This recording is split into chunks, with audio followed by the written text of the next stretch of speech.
Meyve Risalesinden 6. mesele. Risale-i Nur'un çok yerlerinde izahı ve kat'î hadsiz hüccetleri bulunan iman-ı billah rüknünün binler külli bürhanlarından bir tek bürhana kısaca bir işarettir. Kastamonu'da lise talebelerinden bir kısmı yanıma geldiler. Bize Halık'ımızı tanıttır, muallimlerimiz Allah'tan bahsetmiyorlar dediler. Ben dedim, sizin okuduğunuz fenlerden her fen, kendi lisan-ı mahsusiyle mütemadiyen Allah'tan bahsedip Halık'ı tanıttırıyorlar. Muallimleri değil, onları dinleyiniz. Mesela, nasıl ki mükemmel bir eczahane ki, her kavanozunda harika ve hassas mizanlarla alınmış hayattar macunlar ve tiryaklar var. Şüphesiz gayet meharetli ve kimyager ve hakim bir eczacıyı gösterir. Öyle de, Küre-i Arz eczanesinde bulunan 400.000 çeşit nebatat ve hayvanat kavanozlarındaki zihayat macunlar ve tiryaklar cihetiyle, bu çarşıdaki eczahaneden ne derece ziyade mükemmel ve büyük olması nispetinde,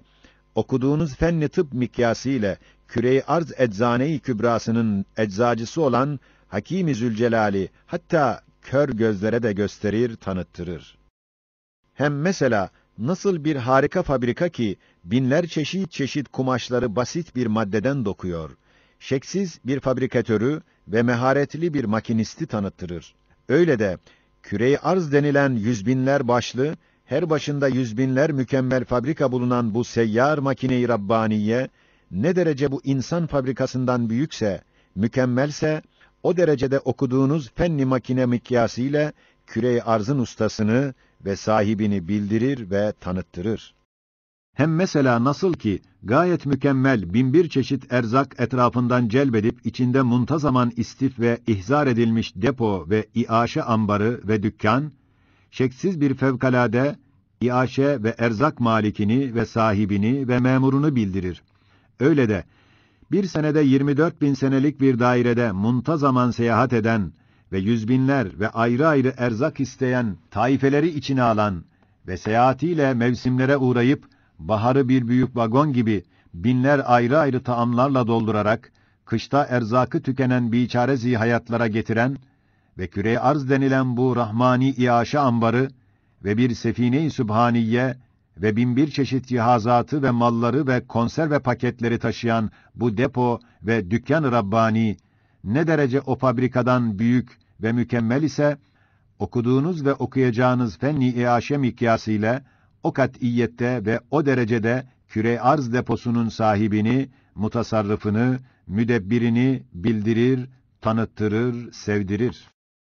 Hem nasıl ki 400.000 millet içinde bulunan ve her milletin istediği erzakı ayrı ve istimal ettiği silahı ayrı ve giydiği elbisesi ayrı ve talimatı ayrı ve terhisatı ayrı olan bir ordunun mucizekâr bir kumandanı, tek başıyla bütün o ayrı ayrı milletlerin ayrı ayrı erzaklarını ve çeşit çeşit eslihalarını ve elbiselerini ve cihazatlarını hiçbirini unutmayarak ve şaşırmayarak verdiği o acip ordu ve ordugah, şüphesiz bedahetle o harika kumandanı gösterir, takdirkerane sevdirir. Aynen öyle de, zemin yüzünün ordugahında ve her baharda yeniden silah altına alınmış bir yeni ordu-yu sübhanide, nebatat ve hayvanat milletlerinden 400.000 nev'in çeşit çeşit elbise, erzak, esliha, talim, terhisleri gayet mükemmel ve muntazam ve hiçbirini unutmayarak ve şaşırmayarak bir tek kumandan-ı azam tarafından verilen Küre-i Arz'ın bahar ordugahı, ne derece mezkür insan ordu ve ordugahından büyük ve mükemmel ise, sizin okuyacağınız fenni askeri mikyası ile dikkatli ve aklı başında olanlara o derece Küre-i Arz'ın hakimini ve Rabbini ve müdebbirini ve kumandan-ı akdesini hayretler ve takdislerle bildirir ve tahmid ve tesbihle sevdirir. Hem nasıl ki bir harika şehirde milyonlar elektrik lambaları hareket ederek her yeri gezerler, yanmak maddeleri tükenmiyor bir tarzdaki elektrik lambaları ve fabrikası, şeksiz bedahetle elektriği idare eden ve seyyar lambaları yapan ve fabrikayı kuran ve iştihal maddelerini getiren bir mucizekâr ustayı ve fevkalade kudretli bir elektrikçiyi hayretler ve tebriklerle tanıttırır. Yaşasınlar ile sevdirir. Aynen öyle de, bu alem şehrinde, dünya sarayının damındaki yıldız lambaları, bir kısmı Kozmorafya'nın dediğine bakılsa, küre-i arzdan 1000 defa büyük ve top güllesinden 70 defa süratli hareket ettikleri halde, intizamını bozmuyor, birbirine çarpmıyor, sönmüyor, yanmak maddeleri tükenmiyor. Okuduğunuz Kozmorafya'nın dediğine göre,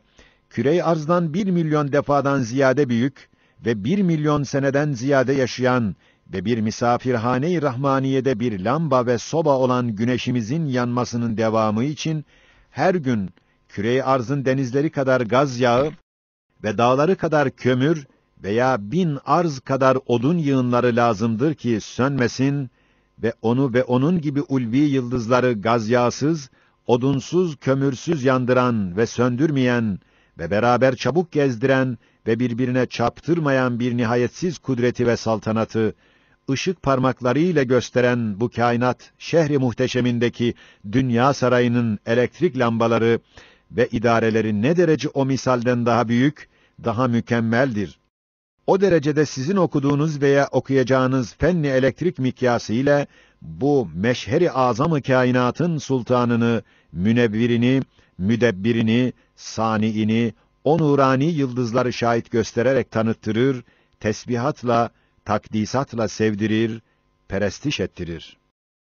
Hem mesela nasıl ki bir kitap bulunsa ki, bir satırında bir kitap ince yazılmış ve her bir kelimesinde ince kalemle bir sure-i Kur'aniye yazılmış, gayet manidar ve bütün meseleleri birbirini teyit eder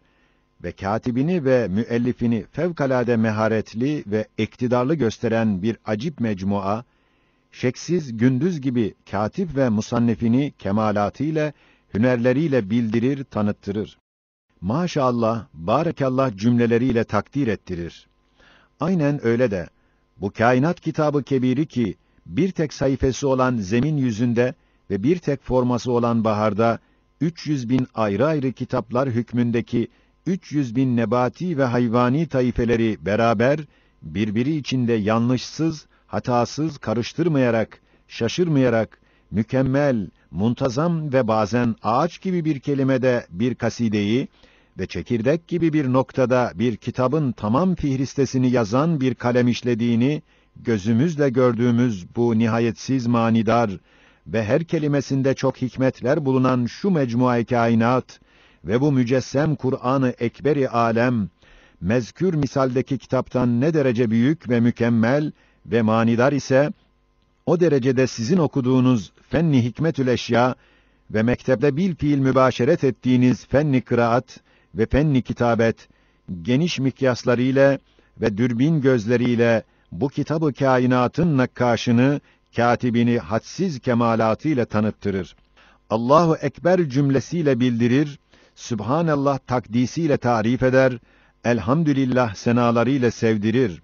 İşte bu fenlere kıyasen, 100'er fünundan her bir fen, geniş mikyasıyla ve hususi aynasıyla ve dürbünlü gözüyle ve ibretli nazarlarıyla bu kainatın Hâlik-ı Zülcelal'ini esmasıyla bildirir, sıfatını, kemalatını tanıttırır.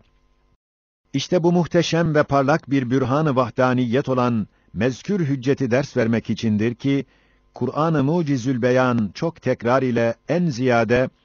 Rabbus semâvâti vel ard, halakas semâvâti vel ard ayetleriyle Halık'ımızı bize tanıttırıyor diye o mektepli gençlere dedim. Onlar dahi tamamiyle kabul edip tasdik ederek, hadsiz şükür olsun Rabbimize ki tam kutsi ve aynı hakikat bir ders aldık, Allah senden razı olsun dediler. Ben de dedim,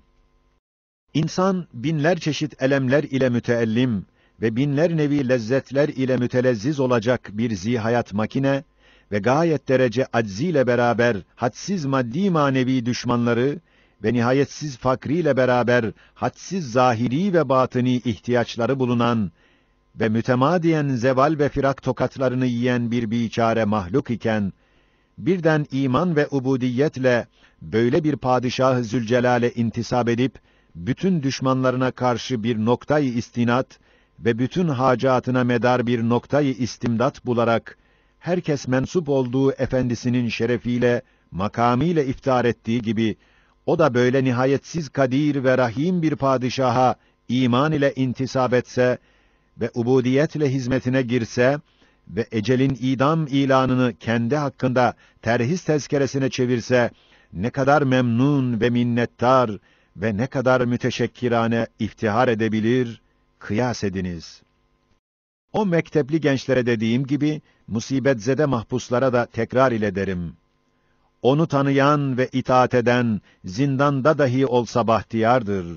Onu unutan, saraylarda da olsa zindandadır, bedbahttır. Hatta bir bahtiyar mazlum idam olunurken, bedbaht zalimlere demiş,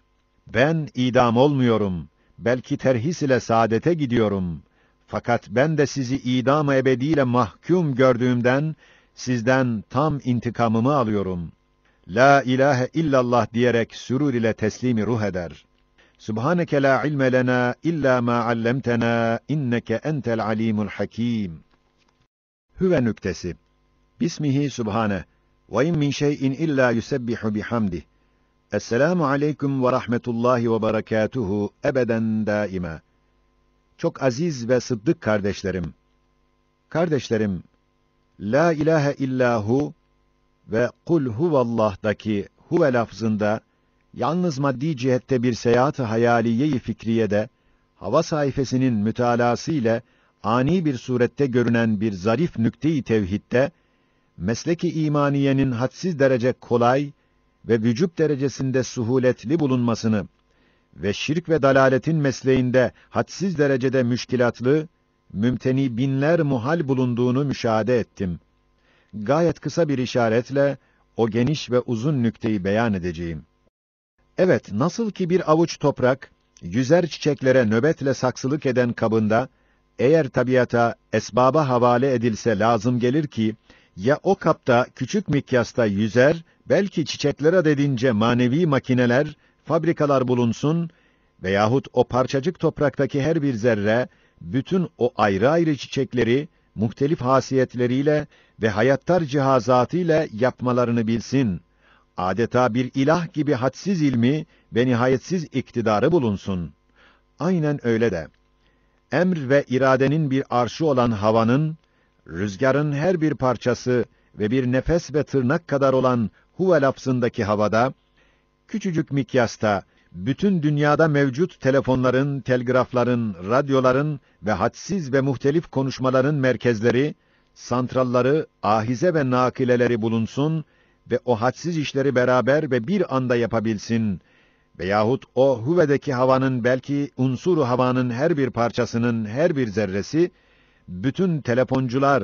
ve ayrı ayrı umum telgrafçılar ve radyo ile konuşanlar kadar manevi şahsiyetleri ve kabiliyetleri bulunsun ve onların umum dillerini bilsin ve aynı zamanda başka zerrelere de bildirsin, neşretsin. Çünkü bilfiil o vaziyet kısmen görünüyor ve havanın bütün eczasında o kabiliyet var. İşte ehli küfrün ve tabiiyyun ve maddiyunların mesleklerinde değil bir muhal, belki zerreler adedince muhaller ve imtinalar ve müşkilatlar aşikare görünüyor. Eğer Sani-i Zülcelal'e verilse, hava bütün zerratıyla onun emirber neferi olur. Bir tek zerrenin muntazam bir tek vazifesi kadar kolayca, hadsiz külli vazifelerini Halık'ının izniyle ve kuvvetiyle ve Halık'a intisap ve istinat ile ve Sani'nin cilve-i kudretiyle bir anda şimşek süratinde ve huve telaffuzu ve havanın temevvücü suhuletinde yapılır.